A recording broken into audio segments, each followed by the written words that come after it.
Hi மக்களே, welcome to PKM Lakshmi channel. இன்றைக்கி நம்ம ஹோல்சேல் ஷாப்பில் என்னென்ன செடியெல்லாம் வாங்கியிருக்கோன்ட்டு இன்றைக்கி அதெல்லாம் பார்க்க போகிறோம். இவ்வளோ கம்மியான ப்ரைஸுக்கு எங்கேயுமே நீங்கள்லாம் வாங்கியிருக்கவும் மாட்டீங்க. இது பல்காக பிடிச்சிட்டு வந்துட்டேன். நான் இன்றைக்கி என்னென்னா கார்டனை ரெடி பண்ணலாம் சொல்லிவிட்டு ஃபுல்லாக வாஷ் பண்ணிகிட்ருக்கிறேன். நம்ம புதுசாக வைக்க போகிற கார்டனை ரெடி பண்ணணுன்னாக்கா அலசி இடம் ரெடி ஆகிடுச்சி. அதுக்கான தொட்டியெல்லாம் வாங்கணும். தொட்டி வாங்குறதுனால சரி கொஞ்சம் பல்காக எடுத்தால் தான் நமக்கு கட்டுப்படி ஆகும் அப்படின்னு சொல்லிட்டு நான் எங்கள் அப்பா இங்கே திருச்சியில் ஹோல்சேல் வியாபாரம் தான் பார்த்தாங்க, பிளாஸ்டிக் வியாபாரம். அதனால் எனக்கு தெரியும் எங்கே எடுத்தால் கம்மியாக இருக்கும்னு சொல்லிட்டு, அதனால் நம்ம போயிட்டு அங்கே மொத்தமாக எடுத்துக்கலாமே அப்படின்னு சொல்லிட்டு அங்கே ஷாப்புக்கு போயிட்டேன். இது பார்த்திங்கனாக்கா இந்த மலைக்கோட்டை பக்கத்துலேயே இருக்கும். மரக்கடைன்னு சொல்லுவாங்க. மரக்கடை அந்த சந்துக்குள்ளார போனாவே எல்லா ஹோல்சேல் கடையுமே அங்கே தான் இருக்கும் பாருங்கள். வெளியில் 40 ரூபா 50 ரூபா விற்குதுன்னா இங்கே 10 ரூபாய்க்கு தான் விற்கும். சீப்பு பார்த்திங்கன்னா வெளியிலலாம் உங்களுக்கு தெரியும், 3 சீப்பு 10 ரூபா, இல்லைனாக்கா ஒரு சீப்பு 5 ரூபா சொல்லுவாங்க. ஆனால் இங்கே பார்த்திங்கன்னா ஒரு சரம் ஃபுல்லுமே இருக்கும். 24 சீப்பு இருக்கும். 24 சீப்பு எவ்வளோன்னு கேட்டிங்கன்னா 30 ரூபா, 27 ரூபா. 24 சீப்புமே 30 ரூபா, 27 ரூபா அந்த ரேஞ்சில் தான் இருக்கும்.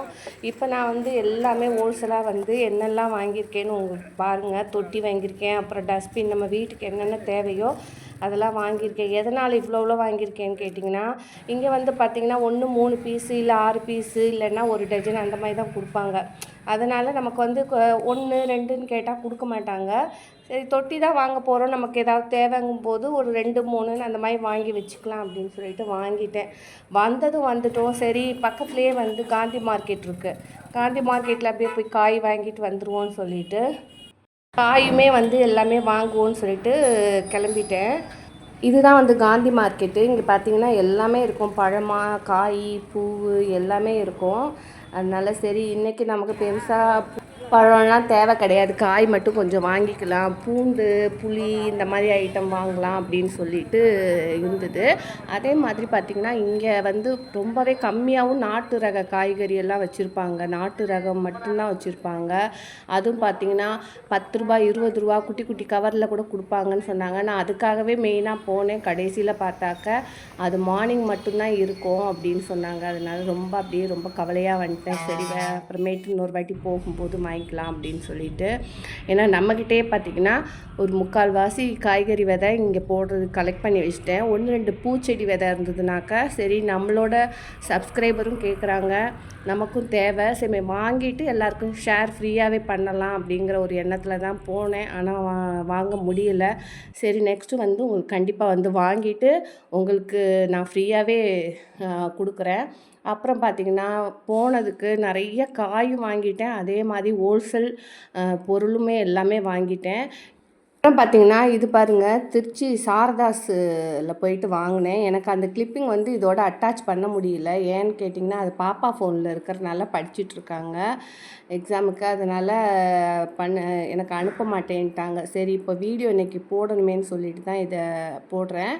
அப்புறம் பார்த்திங்கன்னா சாரதாஸில் இது 2700 சொன்னாங்க. சரி நல்லா இருக்கே, கலரும் நல்லா இருக்குது, அந்த டிசைன் ஷால்லேயும் நல்லா இருக்குது, இதை வாங்கிக்கலான்னு சொல்லிட்டு இதை வாங்கிட்டேன்.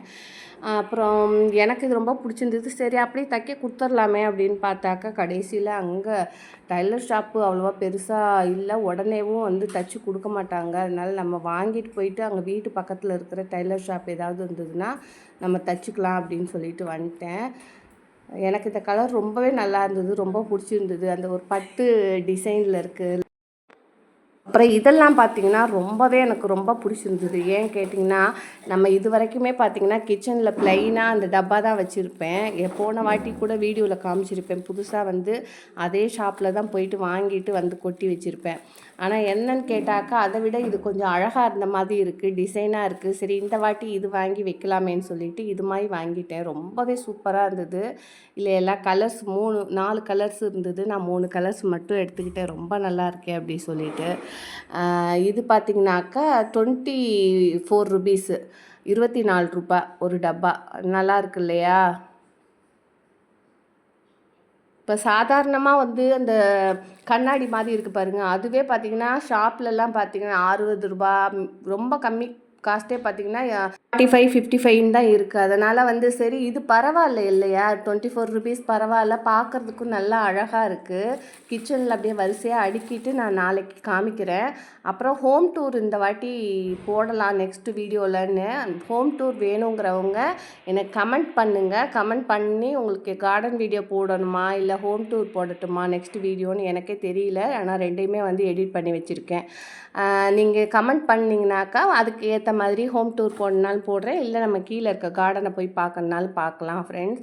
அப்புறம் இதோட ப்ரைஸ் டீட்டெயிலெலாம் வந்து உங்களுக்கு வேணும்னாக்கா நான் உங்களுக்கு சொல்கிறேன். இது எல்லாமே லோ காஸ்ட்டு தான். இது நான் வெளியிலையும் கேட்டு பார்த்துட்டேன், நான் ஹோல்சேல் ஷாப்லேயும் கேட்டு பார்த்துட்டேன். இப்போ வெளியிலலாம் பார்த்தீங்கன்னா இது 3 செட்டு, அப்புறம் வந்து இந்த 5 செட்டுலாம் வந்து 550 சொன்னாங்க. இது அதோட கம்பேர் பண்ணும்போது கால்வாசி விலை தான்.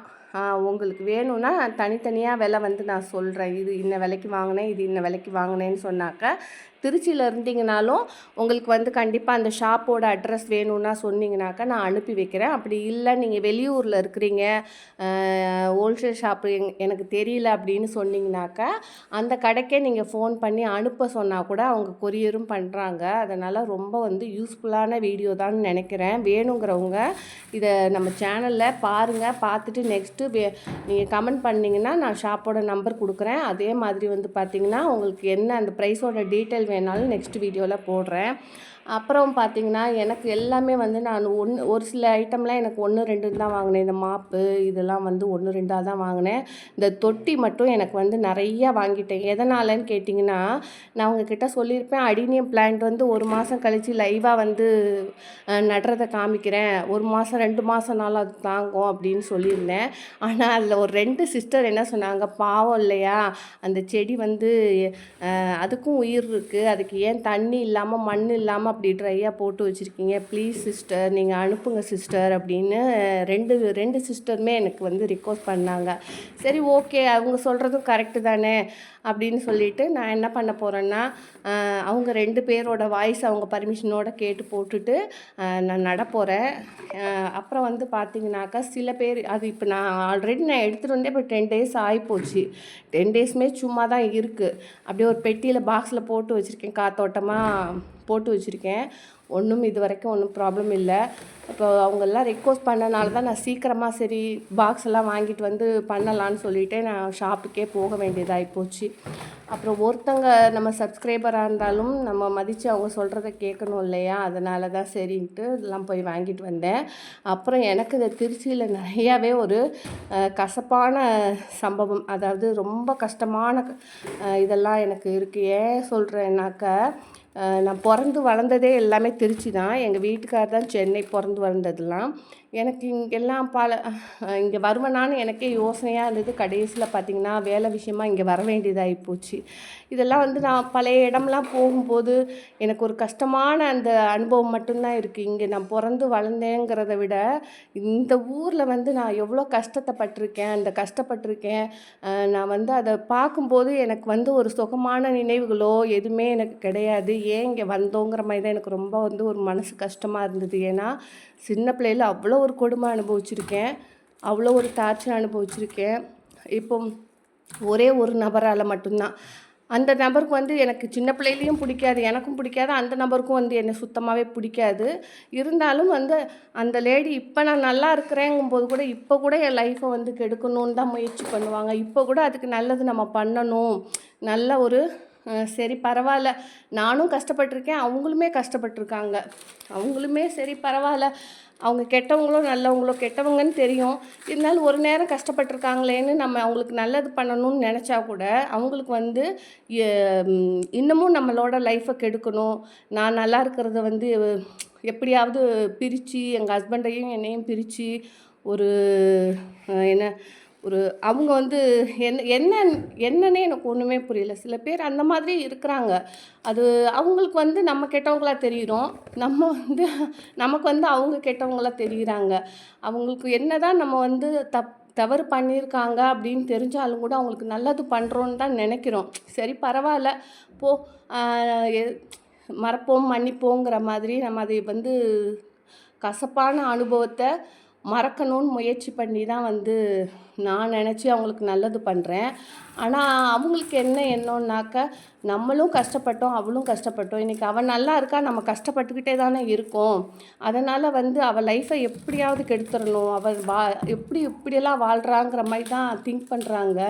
இப்படியெல்லாம் இருப்பாங்களா? அதுவும் இல்லாமல் வெளி ஆளுங்கன்னா கூட கரெக்டு, சரி நினைக்கலாம், ஒரு பொறாமையில். அதுவும் ஒரு சொந்தம் அப்படிலாம் நினைப்பாங்களாங்கிற ஒரு எனக்கே வந்து ஒரு சில பேர் இந்த மாதிரி இருக்கிறவங்களெல்லாம் ஆச்சரியமாக இருக்குது. எனக்கு வெளியில் எல்லாரையும் பிடிக்குது, எல்லாருக்கும் என்னையும் பிடிக்கும். ஆனால் பார்த்தீங்கன்னாக்கா அந்த குறிப்பிட்ட நபரை மட்டும் எனக்கு என்னமோ சின்ன பிள்ளையில இருந்த அந்த கசப்பான அனுபவத்தினால எனக்கு அவங்கள பிடிக்காது. அவங்களுக்கு என்ன சுத்தமாகவே பிடிக்காது. சில நேரங்களில் சில மனிதர்கள்ன்ட்டு போக வேண்டியதுதான். ஓகே, பாய் மக்களே.